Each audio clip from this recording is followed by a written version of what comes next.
میں 10 سال بعد دبئی سے چھوٹے بھائی کی شادی پر آیا، لیکن شادی والے دن میرا بھائی مر گیا اور اس کی دلہن سے مجھے شادی کرنا پڑی۔ پر پہلی رات ہی وہ بے ہوش ہو گئی۔ پتہ چلا کہ وہ ماں بننے والی ہے۔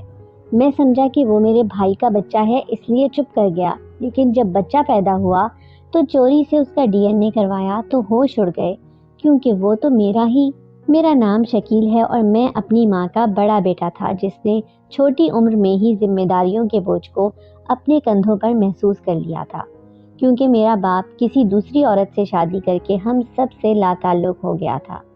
اماں کو میکے کی طرف سے وراثت میں چھوٹا سا گھر ملا تھا جہاں ہم 4 لوگوں نے رہنا شروع کر دیا۔ میں، میری اماں، میرا چھوٹا بھائی تیمور اور میری چھوٹی بہن شمائلہ ایک دوسرے کے دکھ سکھ کے ساتھی ایک ساتھ ہی رہتے تھے۔ ماں لوگوں اور عورتوں کے حمام خانے میں نوکری کرتی تھی اور ہمیں روکھی سوکھی کھلاتی تھی۔ میں نے ہوش سنبھالا تو چھوٹے موٹے کام کر کے گھر کی ذمہ داریوں میں ماں کا ہاتھ بٹانا شروع کر دیا۔ اسکول اور کالج کے چونچلے اٹھانے کی جیب اجازت نہیں دیتی تھی، تو تھوڑا اور بڑا ہوا تو گاڑیوں کے ایک کاریگر کے پاس کام سیکھنے جانے لگا۔ 18 سال کا ہوا تو میں اپنے کام میں مہارت حاصل کر چکا تھا۔ پھر کسی نے ماں کو بتایا کہ دبئی میں ایک کمپنی کو گاڑیوں کے کاریگروں کی ضرورت ہے، تو میرے کندھوں پر چھوٹے بھائی کے مستقبل اور بہن کی شادی اور جہیز کی فکروں کا بوجھ لاد کر ماں نے کہیں سے قرضہ لیا اور مجھے دبئی بھیج دیا۔ دبئی آنے کے بعد 1 سال تک تو سب ٹھیک رہا، کمپنی اچھی تھی تو کام بھی اچھا چلتا رہا تھا، لیکن اچانک سے کمپنی نقصان میں چلی گئی اور کچھ ہی دنوں کے بعد بند ہو گئی۔ کمپنی بند ہونی تھی کہ میں سڑک پر آ گیا۔ کرنے کو کام نہ تھا، نہ کھانے کو روٹی تھی، اور دیس بھی پرایا تھا جہاں ہمدردی دکھانے والا کوئی نہیں تھا۔ پاکستان میں بیٹھی بوڑھی ماں تھی جس کی تمام امیدوں کا مرکز میں تھا۔ اسی لیے میں نے سروائیو کرنے کی ہر ممکن کوشش کر لی، لیکن ناکام رہا۔ کہتے ہیں ہر کامیاب مرد کے پیچھے ایک عورت کا ہاتھ ہوتا ہے۔ میری ناکامیاں بھی جب بڑھنے لگیں تو میری ملاقات جینا سے ہوئی۔ جینا ایک افریقن تھی جو کافی سالوں سے دبئی میں اپنا کاروبار چلا رہی تھی۔ میری جینا سے ملاقات فٹ پاتھ پر ہوئی تھی، جہاں جینا کی گاڑی خراب ہو گئی تھی جسے میں نے ٹھیک کر دیا تھا، تو جینا نے خوش ہو کر مجھے اتنی رقم دی جو پاکستان میں بیٹھی میری ماں کے چہرے پر خوشی لانے کے لیے کافی تھی۔ پھر روز یہی ہونے لگا تھا۔ میں باقی مزدوروں کے ساتھ سڑک کے جس کنارے مزدوری کی تلاش میں بیٹھا ہوتا، جینا کی گاڑی وہیں خراب ہو جایا کرتی تھی، اور بہت ہی جلد میں سمجھ گیا کہ جینا اپنی گاڑی کے ساتھ چھیڑ چھاڑ خود کرتی ہے تاکہ مجھ سے ملاقات کا بہانہ مل سکے۔ میں پیسہ کمانے کی کوشش میں پرائے دیس میں بھٹکتا اور محنت کی چکی میں پس کر اپنی تمام رونق کھو چکا لڑکا اتنا اہم تو نہیں تھا کہ مجھ سے ملاقات کے بہانے تلاش کیے جاتے، لیکن جینا کر لیتی تھی۔ جینا مجھے بالکل پسند نہیں تھی، کیونکہ میں چاہے جتنا بھی غریب تھا لیکن تھا تو ایک مرد، اور مرد حسن پرست ہوتا ہے۔ جینا کے الجھے دھاگوں جیسے گھنگریالے بالوں سے مجھے وحشت ہوتی تھی، اور اس کے چہرے کا سیاہ رنگ روشن دن کو اندھیرا بنا دیتا تھا۔ جینا مجھے 1% بھی نہیں پسند تھی، لیکن وہ اتنی امیر تھی کہ میں اسے خود سے دور رہنے کا کہہ کر خود کے ساتھ زیادتی نہیں کر سکتا تھا۔ میں نے صرف اور صرف جینا کے بزنس کی خاطر اس کا بڑا ہوا ہاتھ تھاما اور سیدھا سڑک سے اٹھ کر عالی شان محل جیسے گھر میں آ گیا تھا۔ تھوڑے ہی دنوں میں جینا کے ساتھ آفس جوائن کر کے میں نے کام کو سیکھنا شروع کر دیا، اور ہمیشہ کی طرح میرا ذہین دماغ میرے کام آیا اور جینا مجھ پر اندھا دھند بھروسہ کرنے لگی۔ جینا اور میں ایک ساتھ ایک ہی گھر میں رہتے تھے، اور کئی ایک بار جینا مجھے شادی کے لیے پرپوز کر چکی تھی، لیکن میں ابھی شادی نہیں کرنا چاہتا تھا۔ میرا ارادہ پوری طرح سے جینا کے بزنس میں عمل دخل کر کے قبضہ کرنے کا تھا، اور صرف بزنس کے لیے جینا کے ساتھ پیار کا دکھاوا کرتا تھا۔ میرا مقصد تو پاکستان میں بیٹھی میری فیملی کو بہترین زندگی دینا تھا، جو میں جینا کو استعمال کر کے دے رہا تھا۔ میں جینا کی دولت ہتھیانے کے بعد پاکستان کی کسی سگھڑ اور خوبصورت ترین لڑکی سے شادی کرنے کا ارادہ رکھتا تھا۔ میں نے جینا کے سامنے شرط رکھی کہ شادی اسی صورت میں کروں گا جب جینا اپنا سب کچھ میرے نام کر دے گی، اور پیار میں اندھی ہوئی جینا نے بنا کچھ بھی سوچے سمجھے سب کچھ میرے نام کر دیا، اور قانونی طور پر اناؤنسمنٹ بھی کر دی۔ جینا نے مجھ سے شادی کرنے کا دن خود ہی رکھ لیا، اور پھر شادی سے ایک دن پہلے جینا ایک روڈ ایکسیڈنٹ میں ماری گئی۔ 2-4 दिन में जीना का शौक मनाने के बाद मैंने कारोबार संभाल लिया। मुझे कारोबार संभालते 2 महीने ही गुजरे थे कि मेरी माँ की कॉल आई। मेरा भाई तैमूर पढ़ाई मुकम्मल करने के बाद जॉब पर लग चुका था और उसने अपने लिए लड़की भी देख ली थी। तो अम्मा ने मुझे तैमूर की शादी पर लाजमी आने का कहा। मैंने अम्मा से वादा कर लिया और जल्द ही पाकिस्तान पहुंच गया।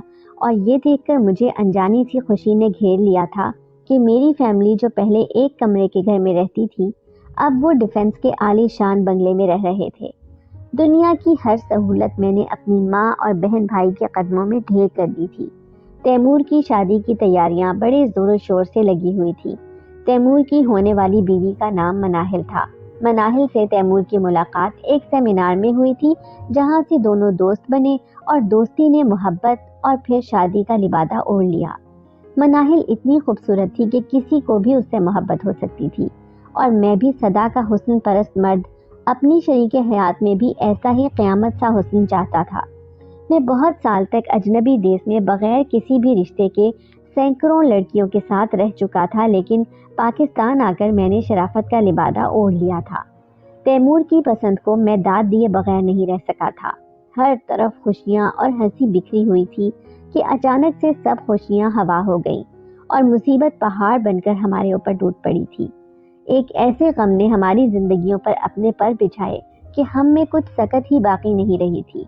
हमारे सरों पर क़यामत तो तब टूटी जब हम घोड़े पर बैठकर आते तैमूर के मुंतज़िर थे, लेकिन तैमूर घोड़े पर नहीं, डोली में मैयत बनकर आया था। उस दिन तैमूर की बारात थी और तैमूर के साथ गाड़ी में उसके दोस्त थे, जबकि हमारी गाड़ी तैमूर से बहुत आगे थी। हम तो मनाहिल के घर बारात लेकर पहुंच गए, लेकिन तैमूर नहीं पहुंचा था। तैमूर की गाड़ी की ब्रेक्स फेल थी, जिसके नतीजे में गाड़ी बदतरीन हादसे का शिकार हुई थी और तैमूर मौके पर ही दम तोड़ चुका था। तैमूर की मौत की खबर मुझ पर बिजली बनकर गिरी थी, और इससे पहले कि मैं माँ और शुमाइला के साथ मनाहिल के घर से अस्पताल जाने के लिए निकलता, मनाहिल के खानदान की तमाम औरतें मेरे रास्ते में हाइल हो गईं और उनकी बात सुनकर मेरे पैरों तले से जमीन खिसक गई थी। मनाहिल के खानदान में किसी लड़की की बारात ऐसे खाली नहीं जाती थी, चाहे दुल्हा मर खप ही क्यों न जाता। किसी न किसी से निकाह करवाकर वो लोग दुल्हन को जरूर रुखसत करते थे। सो कुर्बानी का बकरा मैं बन गया और तैमूर की जगह वहाँ मेरा निकाह मनाहिल से हो गया। निकाह के बाद हम सब सीधा अस्पताल पहुंचे तो तैमूर की हालत देखकर मेरा दिल कटकर रह गया था। मुझे फौरन से जीना का ख्याल आया था, जिसे मैंने वैसी ही मौत दी थी जैसी आज मेरे जान से प्यारे भाई को मिली थी। मेरा दिल खौफ से भर गया कि क्या ये मकाफाते अमल की शुरुआत है। तैमूर की तदफीन भी की जा चुकी थी। तैमूर को देखकर माँ बेहोश हो गई थी और शुमाइला बमुश्किल उन्हें संभाल पा रही थी। मैं निढाल सा जैसे ही अपने कमरे में आया तो मनाहिल सामने ही थी। उसने लिबास बदल लिया था। इससे पहले कि मैं उसे कुछ कहता, उसे चक्कर आए और वो बेहोश हो गई। मैंने सोचा तैमूर की मौत का सदमा लग गया है, तो मैं उसे फौरन अस्पताल लेकर गया, लेकिन मेरे पाँव के नीचे से जमीन और सर पर से आसमान तब कांपा जब डॉक्टर ने बताया कि मनाहिल माँ बनने वाली है। तैमूर मनाहिल से बहुत प्यार करता था, तो मुझे लगा कि ये तैमूर का बच्चा होगा। मैंने मनाहिल से कोई सवाल जवाब नहीं किया और उसका ख्याल रखने लगा। जब बच्चा पैदा हुआ तो सबको यही लगा कि ये मेरा बच्चा है, लेकिन हकीकत सिर्फ मैं जानता था कि वो तैमूर का बच्चा है।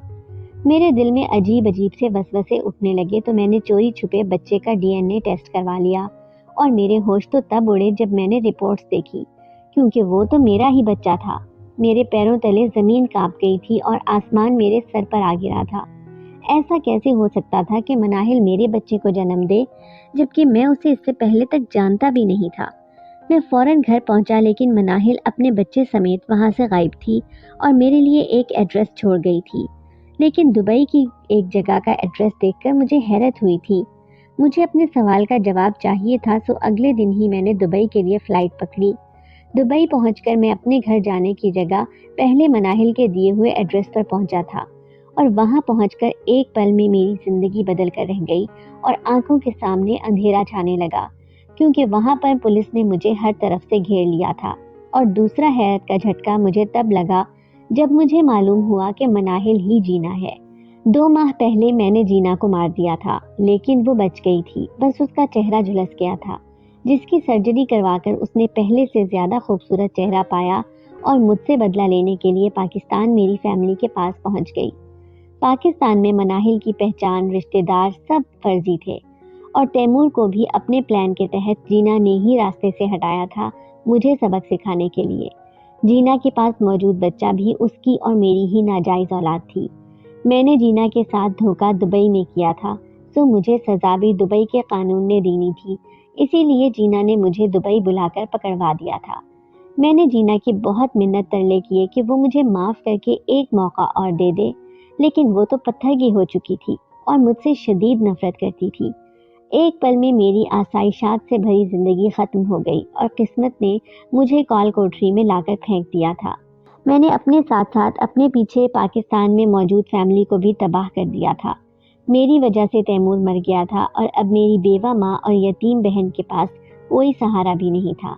मैं जेल में मशक्कत करते हुए उनके बारे में ही सोचता रहता था कि वो दोनों कैसे रह रही होंगी। मैंने शॉर्टकट तलाश करके कामयाबी हासिल करना चाही थी और इस कामयाबी के लिए मैंने जीना को तबाह करना चाहा था और खुद तबाह हो गया था। जो दूसरों के लिए घड़ा खोदता है उसमें खुद ही गिरता है, ये मुहावरा मुझ पर सही साबित हो गया था।